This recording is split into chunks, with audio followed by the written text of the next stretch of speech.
Hello, देखो ये group D का मुख्य टेक्स्ट नंबर 2 होगा जो किरण पब्लिकेशन से मैंने लिया है। ठीक है, तो क्वेश्चन देखना 26 से लेकर ये है 50 तक क्वेश्चन है मैथ के। 26 से पहले हैं 1 से लेकर 25 तक इसमें दिए हैं साइंस के। 26 से लेकर 50 तक दिए हैं मैथ के,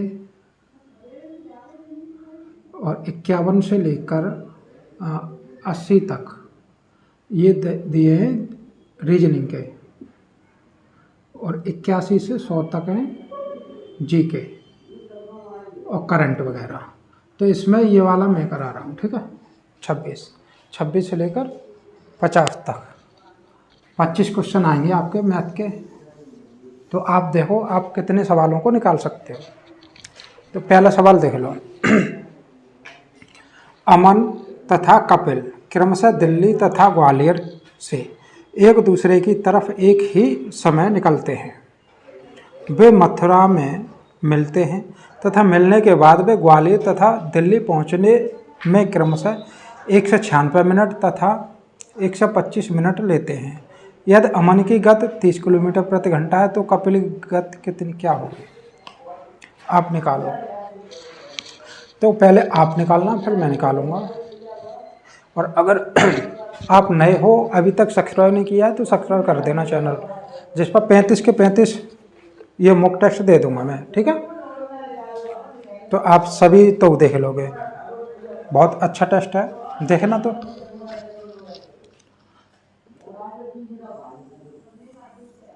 ग्वालियर से दिल्ली,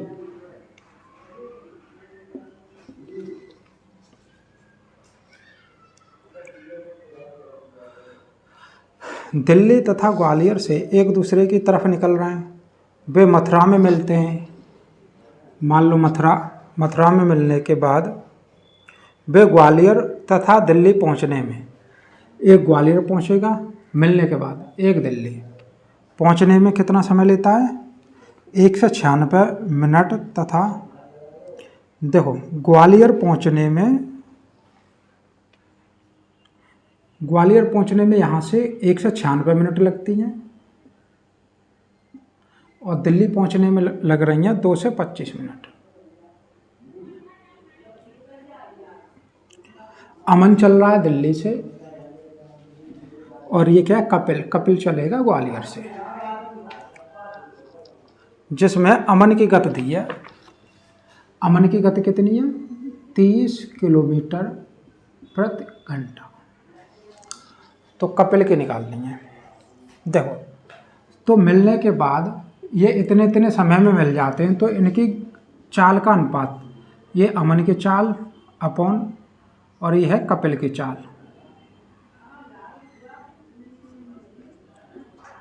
अंडर रूट में ये समय के अनुक्रमानुपाती होता है, मतलब व्युत्क्रमानुपाती होता है, यानी वर्गमूल के। तो अमन ने कितना समय लिया है? अमन चल रहा है इधर से, तो अमन ने लिया है 196, तो ये ऊपर 106, नीचे 196 आ जाएगा, और ऊपर 225। ये बदल जाता है टाइम, ठीक है, क्रॉस हो जाता है। निकालेंगे तो क्या हो जाएगा? अमन का कितना? 30। यह ऐसे ही लिख लो, VA अपॉन VK बराबर में ये होता है 15 का, और ये होता है 14 का। अमन की चाल दी है उसने 30, यानी कि 15 की वैल्यू कितनी है? 30 किलोमीटर प्रति घंटा। यानी 15 में कितने का गुणा करें? 30 बन जाएगा, तो 2 का, तो इसमें भी 2 का कर दो, तो कितना हो जाए? 28 किलोमीटर प्रति घंटा। इतना होता है। तो ये समझ में आ गया। देखो प्रत्येक सवाल अच्छे से समझाऊंगा, अब पूरा का पूरा टेस्ट लगाना। ठीक है, जो भी पूरा लगाते हैं वो तो अच्छा ही है। तो बहुत अच्छे सवाल हैं इसमें। तो इसकी तो इतनी निकली, यानी 28 किलोमीटर प्रति घंटा, यानी ऑप्शन नंबर पहला ही है। 25 में से देखो कितने कर सकते हो। देखो कंपटीशन तो बढ़ेगा, क्योंकि कई साल हो गए तब से लड़के तैयार कर रहे हैं। एक देखना, अगला है 27वां। एक राशि पर 10 वर्ष का सामान्य ब्याज है, साधारण ब्याज है नहीं, 3110 है, 3130 है। यदि 5 वर्ष बाद मूलधन 5 गुना हो जाता है तो 10 वर्ष के बाद कुल कितना ब्याज प्राप्त होगा? ऑप्शन दिए हैं, आप निकालो।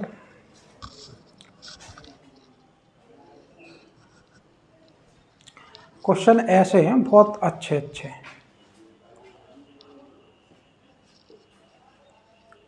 देखो मैं निकाल रहा हूँ। 10 वर्ष का ब्याज कितना है? साधारण ब्याज 10 वर्ष का साधारण ब्याज यानी SI 3130 है, तो 1 वर्ष का कितना हो जाएगा? SI 313, 5 वर्ष का है, 5 वर्ष का कितना होगा? गुणा कर दो 5 का, तो 5 15, 5 और 1 6 और 5 15 यानी 1565 रुपये। अब आगे चलो, ये 5 वर्ष में हमने 5 वर्ष का ही क्यों निकाला? क्योंकि ये 5 वर्ष का ही दे रहा है, 5 वर्ष में ये 5 गुनी हो जाती है मूलधन। अगर मूलधन मान लो P रुपया हो यहाँ पर, तो 5 साल में कितना हो जाएगा? 5 वर्ष में ये CI है, ठीक है, और ये क्या है? SI है। तो 5 वर्ष में कितना हो जाएगा? 5P हो जाएगा। बोल रहा है कि 5 गुना हो जाता है, यानी कि 5 गुना हो जाएगा। और अगले 5 वर्ष में देखे ना, क्योंकि हमें 10 साल का ऐड करना, 10 साल का निकालने ब्याज, तो 5 वर्ष में कितनी हो जाएगी? ये भी 5 गुना हो जाएगा, तो कितना हो जाएगा? 25P। तो हमें 10 साल का ब्याज कितना मिला है? या ऐसा कर सकते हैं, इसमें देखना 5 साल का ब्याज कितना मिला है इसमें, तो आप बताओगे ब्याज मिला है 4P, 5 साल का ब्याज, 5 वर्ष का है ये ब्याज है। या आप लिख सकते हो CI है, चक्रवृद्धि ब्याज, ठीक है। इस वाले में 5 वर्ष का ब्याज कितना मिला है? ये 25 था, ये 20 है, वो 25 है और ये 5 है, तो ब्याज मिलेगा 20P। यानी हमें टोटल यहाँ से यहाँ तक ब्याज कितना मिलेगा? तो बताओगे 24P मिलेगा। चाहे आप 5-5 साल का जोड़ लेना, ये भी 24P हो जाएगा, या फिर यहाँ से लेकर यहाँ तक की गैप देख लोगे आप, ठीक है। तो 5 वर्ष में ब्याज मिल कितनी रही है? SI, ये SI है 1565। तो 5 साल की ये वाला और ये वाला सेम रहेगा, उसके बाद ही बदलेगा। यानी 4P बराबर कितना दिया है? 1565 रुपये। और हमें निकालने कितने का? 10 साल का ब्याज। 10 साल का ब्याज कितना है? 24P का मान निकालना है, हमें 4P का है। तो इसको 24 बनाने के लिए कितने का गुणा कर दें? तो बोलोगे 6 का, 6 चौक 24 हो जाएगा। 24P बराबर कितना हो जाएगा? गुणा करना, तो 5 6 30, 6 18 और 3 21, 30 32, हासिल 3 6 और 3 9, यानी 9210। 9210 नहीं है इसमें, देखना क्या मिस्टेक हुई है। 5 15, 5 और 1 6, 5 15, ठीक है। इसमें गुणा करना, 5 6 30, हासिल 3, 6 6 36, ठीक है। 36 और 3 39, हासिल 3, कहाँ तक आ गए? यहाँ तक। और 6 5 30 और 3 33, हासिल 3 6 और 3 9। अब ठीक है, 9390 रुपये। देखना 9390 यानी कि C ऑप्शन है, ठीक है। समझ में आ गया? ये था 10 वर्ष का ब्याज, तो हमने यहाँ से 5 वर्ष का ब्याज निकाल लिए, 1565 है। अब कह रहा है 5 साल में, एक अलग से बता रहा है, 5 साल में ये 5 गुनी हो जाता है मूलधन, यानी कि ये मूलधन होगा तो ये मिश्रधन बन जाएगा, तो P से 5P हो जाएगा, तो ब्याज मिलेगा हमें 4P 5 साल में। और ये 4P ही 1565 के बराबर है। और हमें निकालना था यहाँ से, फिर 5 साल बाद 5 गुना हो जाएगा, 25P हो जाएगा, यहाँ ब्याज मिलेगा 20P, तो पूरा कितना हो जाएगा? 24P। 4P बराबर दिया था 1565, हमें 24P का मान निकालना था, तो 6 का गुणा कर दिया, ठीक है। अगला सवाल देखना।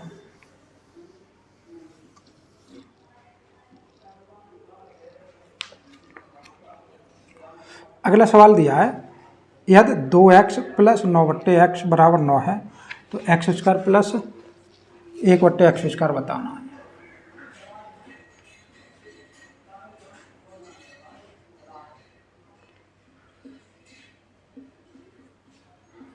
बताओ, ये तो निकाल लोगे।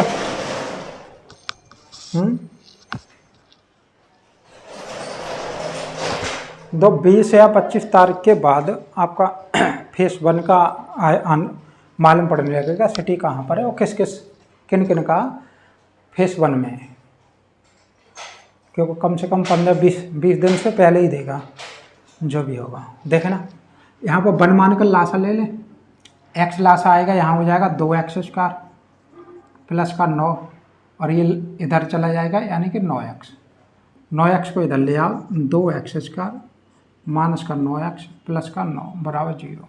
इसका गुणा इधर कर देते हैं, यानी अंक का सिर्फ 2 का और 9 का, 2 और 9 का गुणा करेंगे कितना हो जाएगा 18। 18 के ऐसे फैक्टर जोड़ने पर ये चिन्ह देखना पड़ता है, जोड़ने पर ये प्लस है तो जोड़ने पर, माइनस है तो घटाने पर, तो जोड़ने पर कितना हो जाए 9 हो जाए, तो इसका कर देंगे 6 गुणा 3, ये हो जाएगा 2x² माइनस का 6x माइनस का 3x प्लस 9।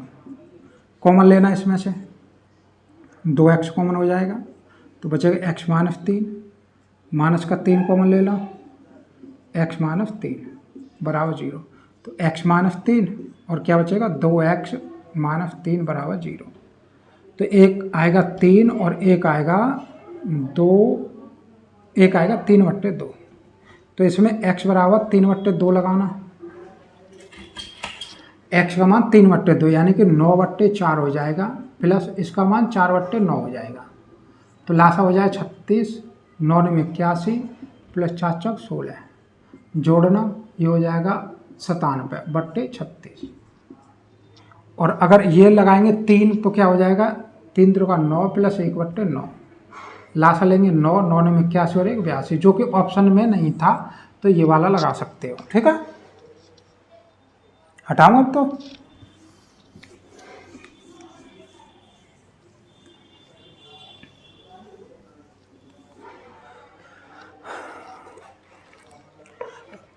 देखना अगला सवाल है, यदि sec² प्लस tan² बराबर 5/3 हो तो tan2θ का मान बताना है।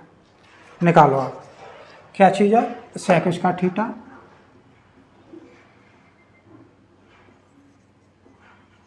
प्लस tan² बराबर कितना दिया है 5/3, मान निकालना है।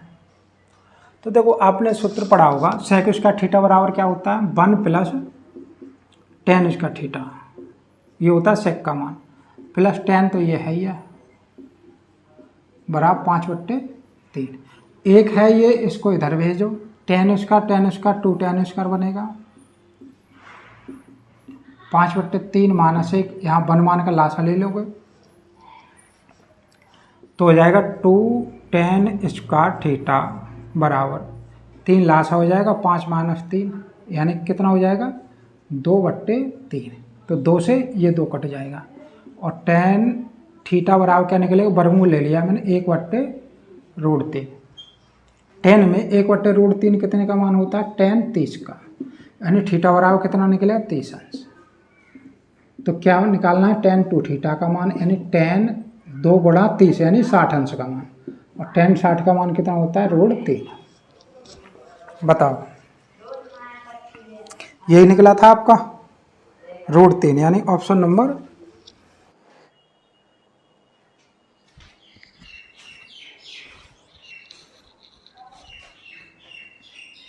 अगला सवाल देखना। अगला सवाल है, एक मीनार मैदान से ऊपर स्थित बिंदु P से टूट गया है। मीनार का ऊपरी सिरा बिंदु Q पर मैदान के साथ 60 अंश का कोण बनाता है। बिंदु Q के विपरीत दिशा में स्थित बिंदु R से बिंदु P का उन्नयन कोण 30 अंश हो। यदि QR बराबर 180 मीटर दिया हो तो मीनार के कुल ऊंचाई दिया, कुल ऊंचाई कितनी है। देखो कोई मीनार है,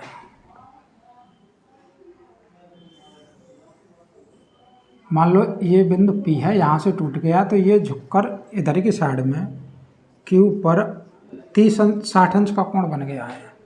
और अगर ये इधर की साइड में इसके विपरीत दिशा में जाता है तो ये बन जाता है 30 अंश का कोण।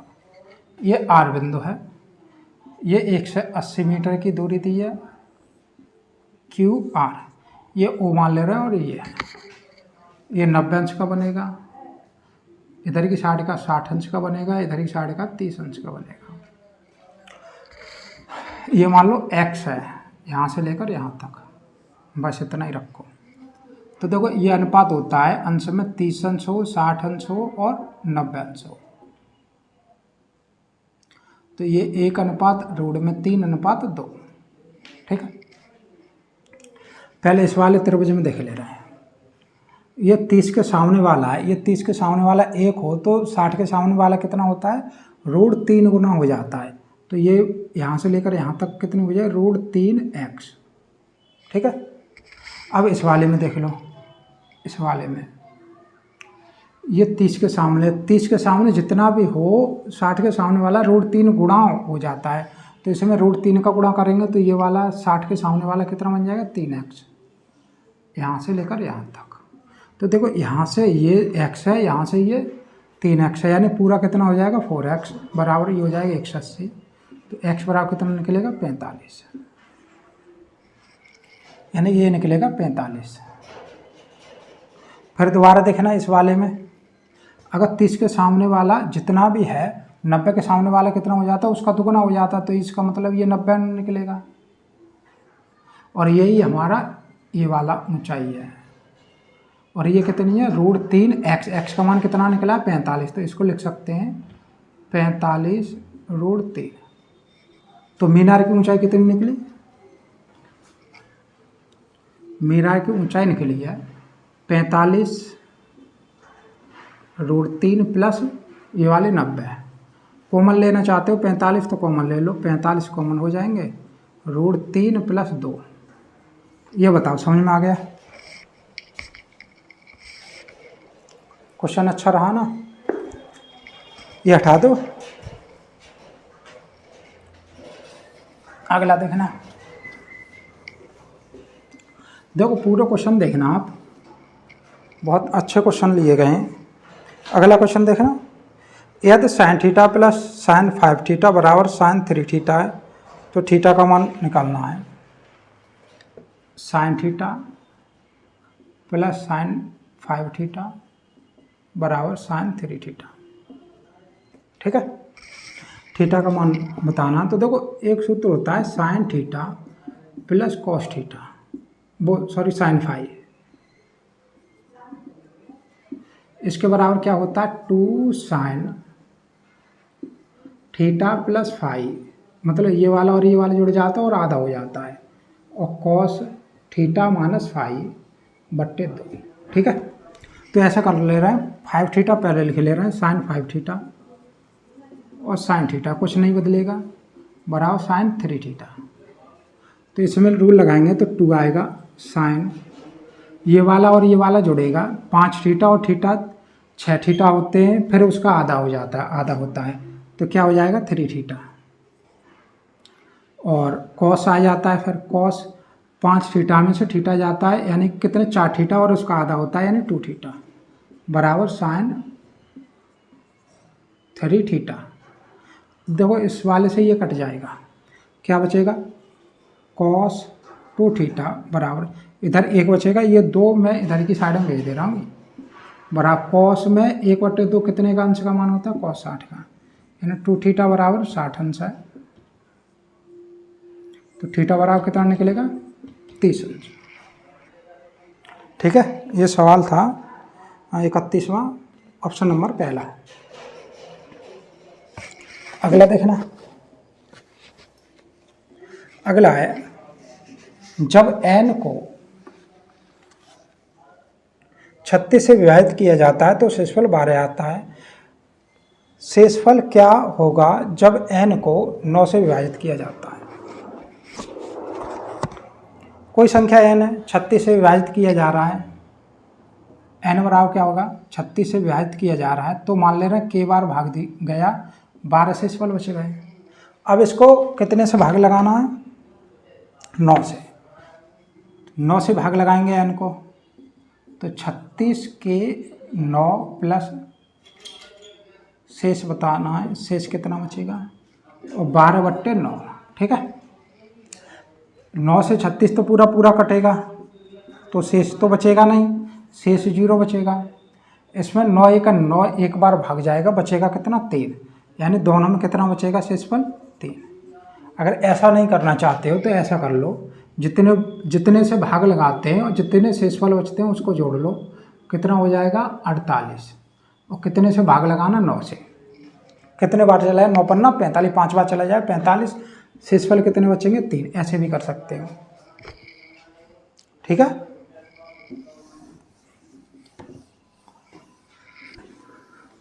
अगला देखना,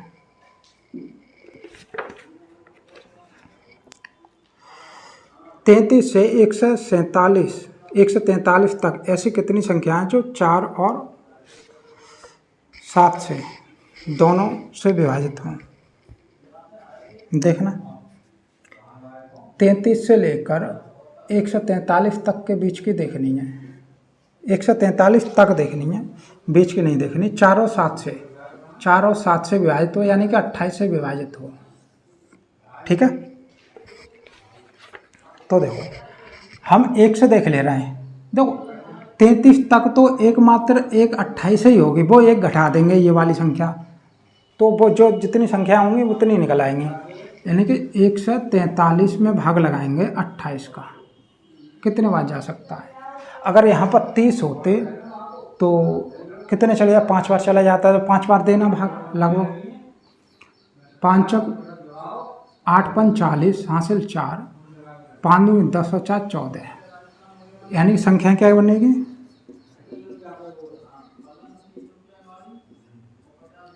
1 से लेकर 1 2 3 1 से लेकर 143 तक निकाल पा रहे हैं हम। कितनी संख्या में बनेंगी, कितने बार भाग गया, जितनी संख्या बनती है 5 बार। ठीक है, और हमें बतानी है 33 से लेकर, तो 1 से लेकर 33 तक कितनी संख्या बन जाएंगी, एक संख्या बनेगी, कौन सी वाली, 28, तो एक घटा देंगे तो कितनी संख्या बनेंगी, 4 संख्याएं। 33 से 143 तक 4 संख्या बन जाएंगी। ठीक है, यानी ऑप्शन नंबर ए।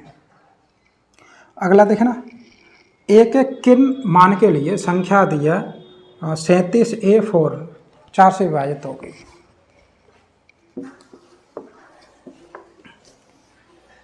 चार से वो संख्या विभाजित होती हैं जो इकाई व दहाई से बनी संख्या विभाजित हो जाती है। देखना 37 कितना है, 37A4 कितने से, 4 से देखना है, 4 से विभाजित हो गई।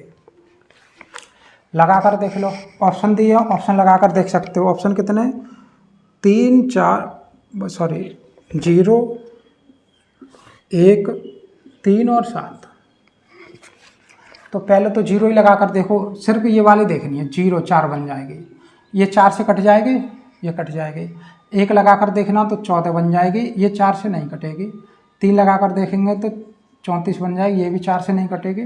74 बन जाएगी, तो ये भी नहीं कटेगी। तो ऑप्शन नंबर अपना क्या हो जाएगा, पहला। ये ऑप्शन नंबर दिया है दूसरे ऑप्शन पर, ठीक है ना, दूसरे पर, यानी 0 आंसर हो जाएगा हमारा।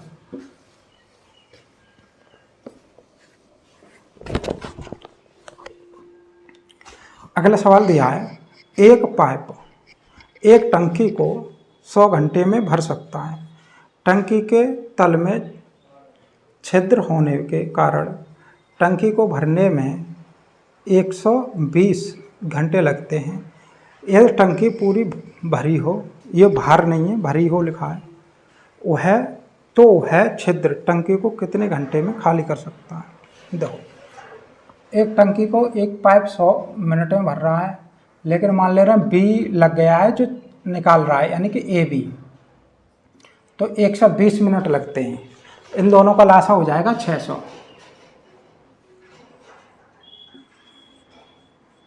भाग लगाएंगे 6 बार, भाग लगाएंगे 5 बार, यानी कि जो बी छेद है 6 में से 5 घटाएंगे, वो 5 में से 6 घटाएंगे, क्योंकि बी में ए बी में से ये घटेगा तो बचेगा माइनस का 1, माइनस का दर्शा रहा है, ये भर नहीं रहा, खाली कर रहा है।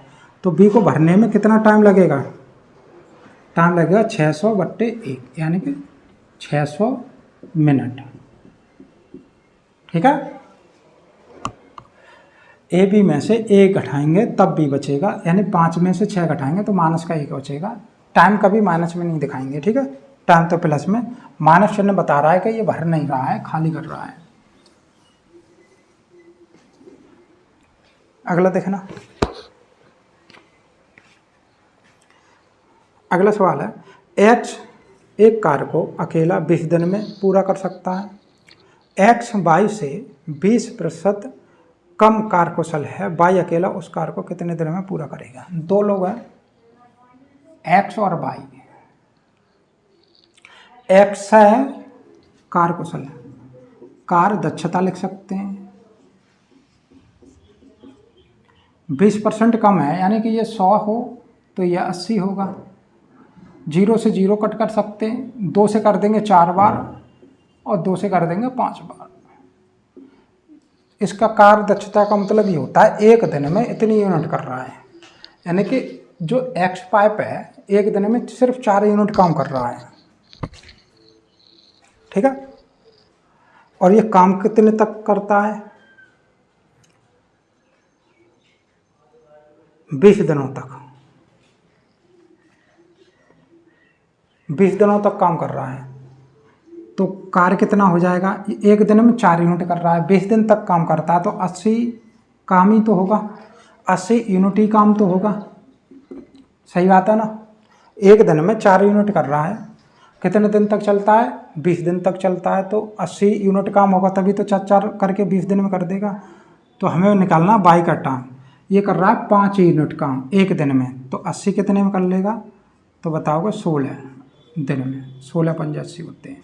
अगर ऐसे समझ में ना आया तो जो कार्य दक्षता होती है और फिर जो दिन होते हैं ये उल्टे होते हैं। ये वाला 5 इधर आ जाएगा और 4 इधर चला जाएगा। अब ये 5 यूनिट कितने की वैल्यू है? 20 दिन की। कितने गुणा कर दें? 4 का। तो इसमें कितने गुणा कर दें? 4 का। या कितने हो जाए? 16 दिन। बताओ, वैसे नहीं तो ऐसे तो समझ में आएगा। ठीक है ना? अगला सवाल देख लो। एक समचतुर्भुज जिसकी भुजा 10 सेमी है तथा एक विकर्ण 12 सेमी है, इसका क्षेत्रफल बताना है। निकालना जरा। समचतुर्भुज जिसकी भुजाएं बराबर हों और विकर्ण एक दूसरे को 90 अंश पर कट कर रहे हों। ठीक है, भुजा कितनी है? 10 सेमी। ये 10 है, 10 है, विकर्ण है 12 का। तो 12 का यहाँ पर विकर्ण जिस बिंदु पर काटते हैं वो आधे आधे भागों में बढ़ जाते हैं, यानी कि ये हो जाएगा 6 का, ये 6 का हो जाएगा, ये 90 अंश है। तो एक बात बताओ, ये कट हो जाएगा तो 10 6 और कितने में होता है? 8 में ही तो होता है। तो ये भुजा 8 निकलेगी, नहीं तो ऐसे निकाल लेना 10 का वर्ग, ये a मान लोगे तो a² बराबर 10 का वर्ग माइनस 6 का वर्ग। 10 का वर्ग 100 हो जाएगा, 6 का वर्ग 36 हो जाएगा, घटाओगे तो 64 बचेगा। तो ये 8 का वर्ग निकल आएगा, a बराबर 8 निकल आएगा। और पूरा कितना हो जाएगा? ये भी 8 होगा। तो हमारा d1 कितना है? 12। ये दिया था सेमी में, सेमी है क्या है? 12 सेमी। और d2 कितना हो जाएगा? जो अभी निकाला है ये 8 है, ये यहाँ से यहाँ तक 8 होगा, यानी 16 सेमी। तो क्षेत्रफल क्या होगा इसका? क्षेत्रफल होगा 1/2 d1 d2। 1/2 d1 कितना है? यानी 12 और 16 है,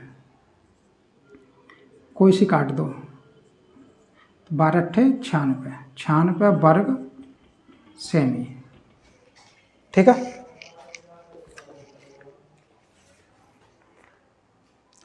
अगला देखना।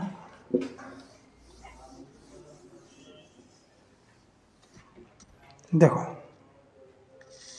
एक व्यापारी किसी वस्तु को बेचते समय 20% तथा 15% की 2 क्रमिक छूट देता है यदि वह इस वस्तु को 816 रुपये प्राप्त करता हो तो वस्तु का अंकित मूल्य बताना है।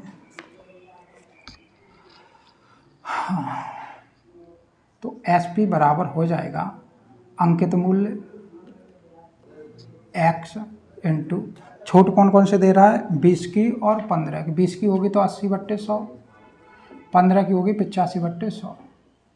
और SP दे कितना रहा है, SP दे रहा है 816 रुपये। इसको हल कर लो।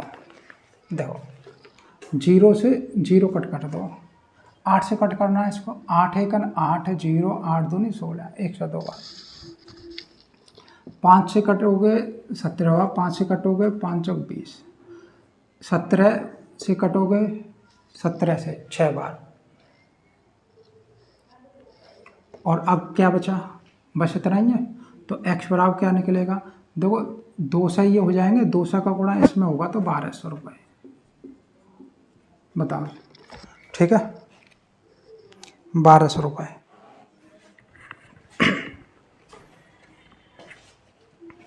अगला सवाल देख लो। एक दुकानदार अंकित मूल्य पर 16% की छूट देता है। 26% का लाभ प्राप्त करने के लिए उसे अपनी वस्तुओं का मूल्य क्रय मूल्य से कितना प्रतिशत अंकित करना चाहिए। देखना तो MP, SP और CP। अगर ये 100 है तो इस पर कितना लाभ प्राप्त करता है, 26%, यानी कि ये 126 में बेच रहा होगा। इस पर छूट कितनी मिल रही है, छूट मिल रही है 16% की। इस पर देख लेना एक बार, MP और SP। अगर SP 100 हो तो ये कितना हो जाएगा, 84, क्योंकि 16 की छूट मिल रही है। इसे कट करना चाहते हो तो कट कर लो, 4 से कट जाएगा, 4 से ही कट जाएगा 21 बार, 4 से कट जाएगा 25 बार। ये SP कितना दिया है, 126। कितने गुणा हो रहा होगा, 6 का। इसमें 6 का गुणा कर दो, कितना हो जाएगा, 150। यानी कि ये कितने, इसका अंकित मूल्य कितना होगा, 50 रुपये, 150 रुपये। तो ये CP से कितना अधिक कर रहा है, 100 से ये कितना है 50, तो कितना हो गया, 50% अधिक कर रहा है। ठीक है। दूसरा नियम अगर निकालना चाहो तो देखो, CP और MP लाभ हो रहा है कितने का, 26 का, तो वो MP के अनुपात में आएगा, यानी कि 126 हो जाएगा। डिस्काउंट मिल रहा है 16 का, तो ये 84 इसके आ जाएगा। 6 से काटना, इसको कट कर लो। इसको 6 से कट करोगे तो 6 1 6, 6 चौक 24, 6 से कट करोगे 21 बार, 7 से 2 बार, 7 से 3 बार, यानी कि 2 से 2:3 है। CP 2 है, MP 3 है, यानी कितना बढ़ रहा है, 1 बढ़ रहा है। कितने से बढ़ाना है, CP से, इंटू 100, कितना अधिक हो जाएगा, 50%। ठीक है। 2 टाइप से कर सकते हो, और भी टाइप हैं, लेकिन 2 टाइप ही अब अभी तक समझो। अगला देख लेना क्वेश्चन। तो अगला सवाल है, 3 धनात्मक संख्याओं में पहली तथा दूसरी का अनुपात 4:7 है, दूसरी तथा तीसरी का अनुपात है 2:3 है। पहली तथा तीसरी का गुणनफल दिया है, तो तीनों संख्याओं का योगफल बताना है। A, B और C 3 संख्याएं, पहली और दूसरी है, दूसरी तथा तीसरी है, 2:3। इधर भर देंगे 2, इधर भर देंगे 7, गुणा कर देंगे 8, 14 और ये 21। कौन कौन सी का गुणा है, पहली तथा तीसरी का गुणनफल है, यानी ये x मान लो, ये x मान लो, ये x। 8x इंटू 21x बराबर कितना दे रहा है, ये 4200। तो क्या बताना है, तीनों संख्याओं का योगफल। कट करना है, इसको कट हो जाएगा, 21 से कट हो जाएगा 21 दूनी 42, और 8 से कट हो जाएगा 25 बार, यानी x² बराबर 25, x बराबर 5। हमें क्या बताना, तीनों का जोड़, तीनों को जोड़ देना। 8 ये हो जाएगा 14, हो गए 22, 22 33 33x 43x x का मान लगा दो तो 15 20 और 1 215। Option number B. अगला देखना,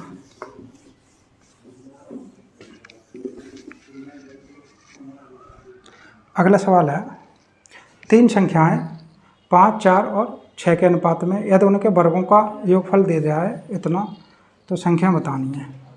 ये कर लो 4x 5x और 6x, अगर वर्ग कर देंगे तो ये 16x हो जाएगा और ये 25x स्क्वायर हो जाएगा और ये 36x स्क्वायर हो जाएगा। जोड़ देना, 6 और 5 11, 17 का 7, 2 और 2 4 और 3 7, 77 एक्स स्क्वायर बराबर कितना दे रहा है 1925।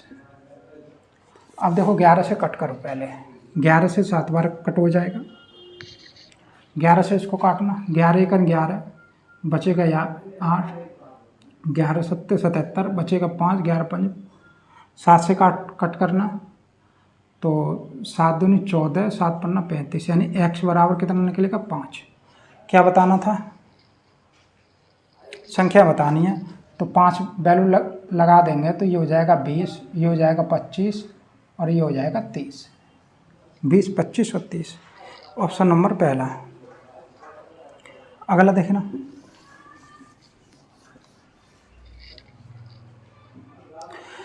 n संख्या को औसत है 21, यदि एक संख्या 56 को घटा दिया जाता है तो औसत कितना हो जाता है 17। तो n का मान बताना है। n संख्या का औसत कितना 21, तो योग कितना हो जाएगा, योग हो जाएगा 21n। यहाँ तो ठीक है, क्योंकि औसत गुणा संख्याएं होती हैं n संख्याएं, यदि एक संख्या घटा दें तो औसत कितना हो जाता है, औसत हो जाता है 17।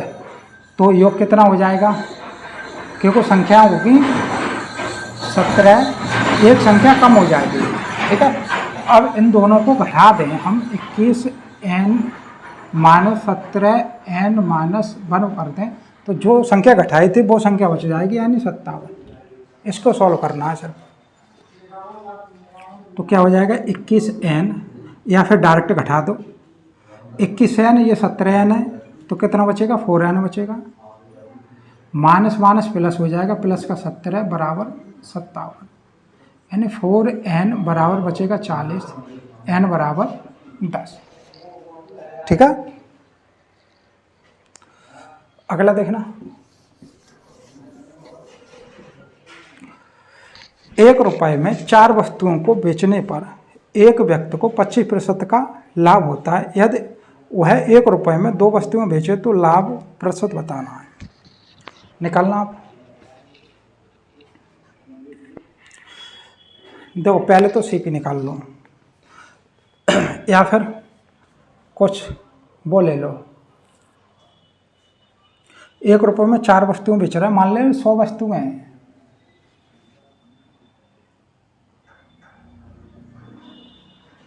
तो एसपी कितना है, 1 रुपए में 4 बेच रहा है, 100 कितने बेच रहा होगा 25 में, तो सीपी कितना निकलेगा, 25% लाभ हो रहा है ना, 25% लाभ है तो 25 इंटू 100 का मान निकालना है और यह है 125। 25 से 5 बार का 5 से 20 कितना हो जाएगा 20 रुपये।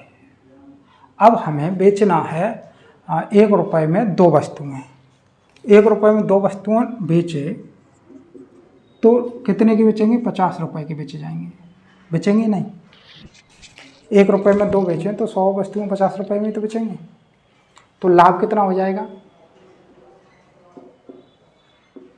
लाभ बताओगे, लाभ हो जाएगा 30 रुपए का। कितने पर हो रहा है ये लाभ, 20 पर हो रहा है लाभ, इंटू कितना 100, 20 से कितने बार कटेगा 5 बार, और इन दोनों का गुणा करेंगे कितना हो जाएगा 150%। ये बताओ समझ में आ गया। कुछ और सवाल रह गए वो और देख लो।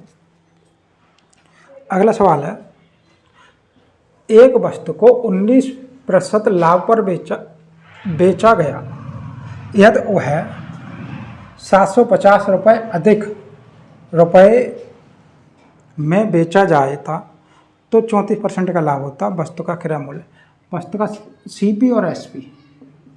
सीपी अगर 100 है तो कितने परसेंट पर बेचा गया है? 19% पे, यानी 119 रुपये में। अगर उसे 750 अधिक में बेचता है, यानी यहाँ से बढ़ाकर कितना बढ़ा दें? 750 रुपये अधिक कर दें तो कितना लाभ हो जाएगा? तो 34% का, यानी 100 से ये कितना हो जाएगा? 134। तो कितने का डिफरेंस हो गया? देखो यहाँ से कितना यूनिट में बढ़ाया गया है, तो बताओ 14 में से ये जाएगा 5, बचेगा 2, 1, 15 का, और 1 यूनिट का वैल्यू कितनी निकलेगी? 50 रुपये। सीपी बताना, तो 100 की कितनी निकल आएगी? 1500 निकल आएगी, 1500 रुपये। ठीक है, ये समझ में आ गया? सॉरी, 1500 क्यों निकलेगी? 1 की वैल्यू 50 है तो 100 की वैल्यू 2 जीरो ही तो करने हैं, 2 जीरो कर दो, यानी 5000 रुपये। ठीक है, ऑप्शन नंबर ये होगा तीसरा।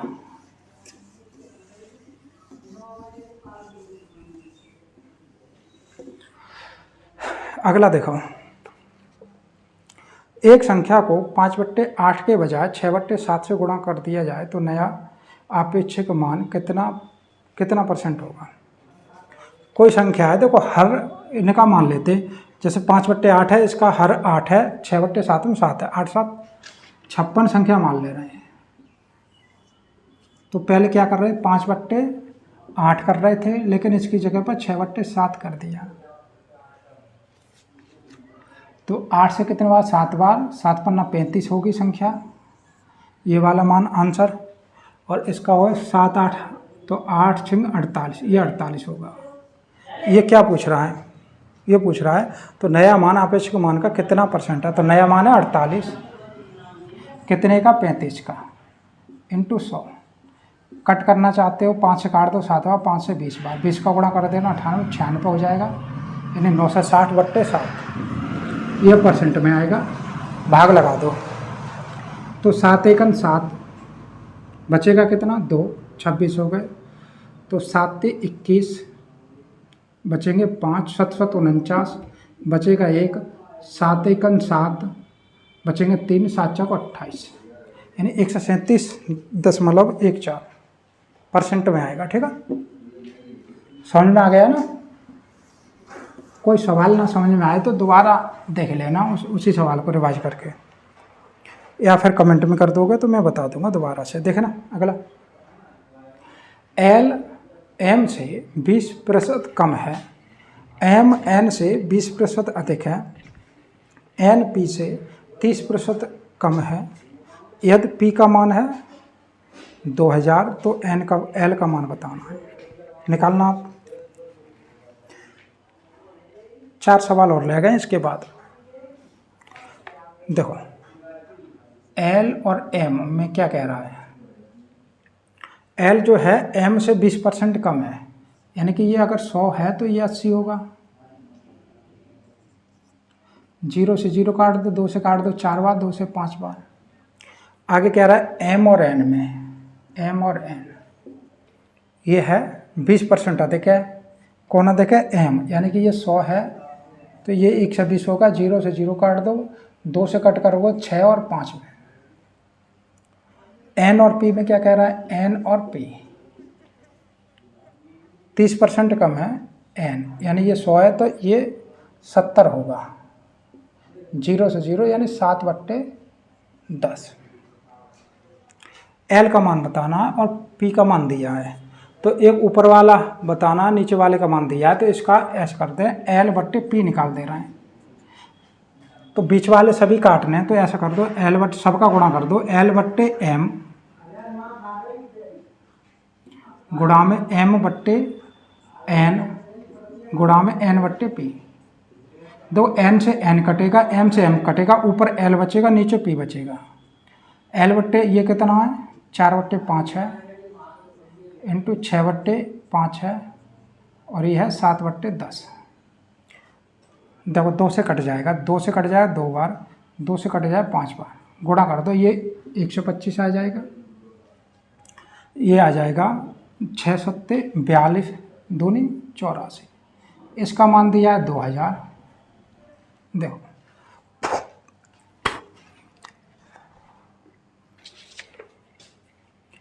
125 में 2 का गुणा करेंगे 250, 4 का गुणा करेंगे हो जाएगा 500, 500 4 का गुणा करने पर 500 हो रहा है, 500 में 4 का गुणा करेंगे यानी 16 का गुणा कर दें तो 2000 हो जाएगा। तो इसमें भी 16 का गुणा कर दें तो 16 चौका 64 हासिल 6, 16 अट्ठे 128, 134 हो जाएगा यानी 1344।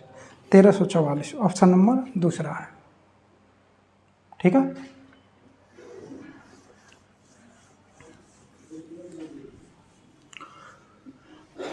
अगला सवाल देखना।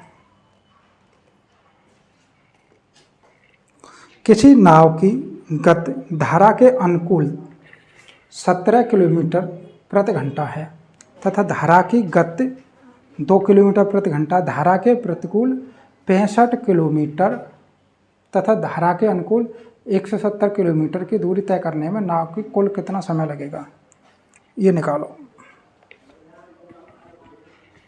जब धारा की गति दे रहा है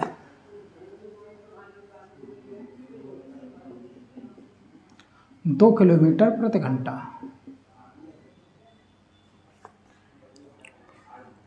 नाव की गति धारा के अनुकूल यानी x + y बराबर दे रहा 17, जबकि y का मान 2 है।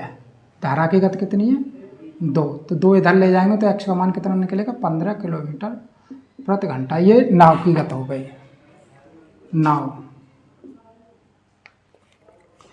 देखो अब धारा के प्रतिकूल 65 किलोमीटर जाना है यानी x - y प्लस धारा के अनुकूल 70 किलोमीटर 170 जाना यानी x + y और बताना कितना टाइम लगेगा।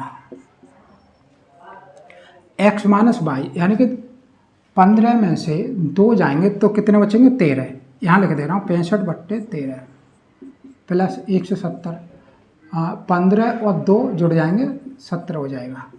तो 13 पंजे 5 बार कटेगा और ये 10 बार कटेगा। कितना समय लगेगा 15 घंटा। ठीक है।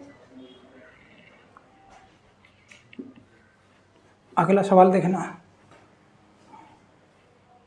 अगला सवाल है एक व्यक्ति 20 किलोमीटर प्रति घंटा की गति से किसी स्थान पर जाता है तथा एक भिन्न गति से वापस आता है और औसत गति दी है 8 किलोमीटर प्रति घंटा। तो वापस आते समय की चाल बतानी है। तो क्या होता है सूत्र औसत चाल,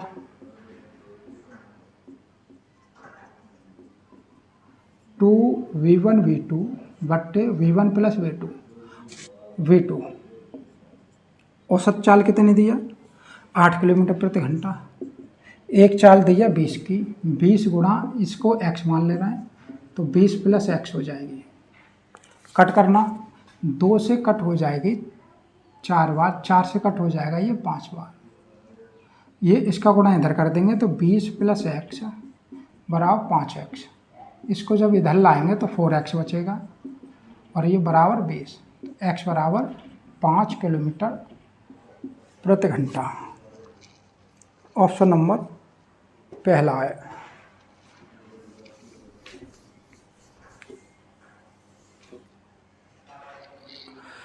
अगला सवाल देखना। 10,000 रुपये के मूलधन पर 2% वार्षिक की दर से वार्षिक संयोजन से 3 वर्षों का चक्रवृद्धि ब्याज बताना। चक्रवृद्धि ब्याज क्या होगा देखना। 10,000 रुपये मूलधन है, कैसे निकालोगे, गुणा करके निकाले या ऐसे ही। देखो R1 इस वाले सूत्र से कर ले रहे हैं, R + R इंटू R बट्टे 100। हमें 2 बार यूज करना पड़ेगा क्योंकि ये 3 वर्ष का दिया है।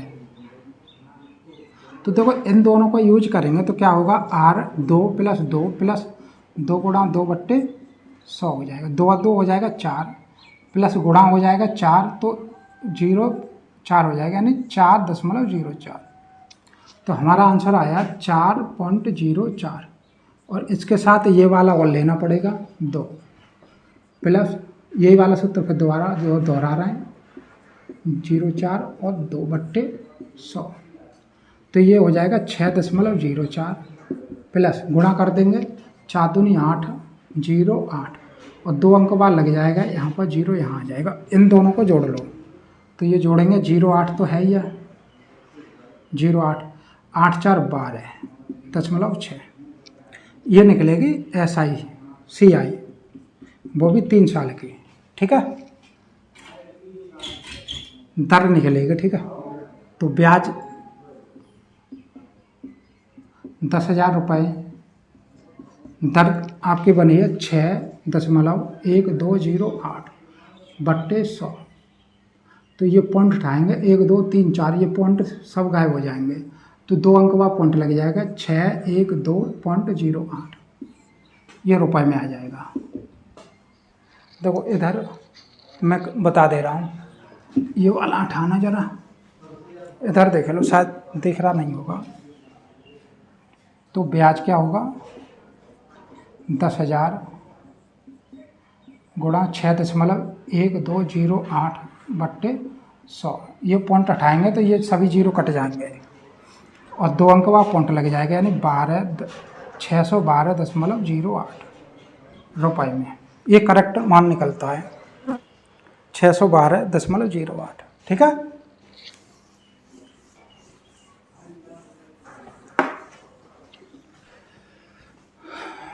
अगला देखना, नीचे दिए गए दंड चित्र में वर्ष 2011 से 2015 तक 2 कंपनियां X तथा Y की बिक्री को लाखों में दर्शाया गया है। दिए गए 6 वर्षों में कंपनी Y की औसत बिक्री, Y की बतानी है औसत बिक्री। जो खाली वाला है वो Y कंपनी है, खाली वाला है तो Y देखना, पहले में 20 है, 30 है, 41 है, 50 है और फिर 48 है, जोड़ना है इनको तो ये हो जाएगा 9 5 4 9 14 18।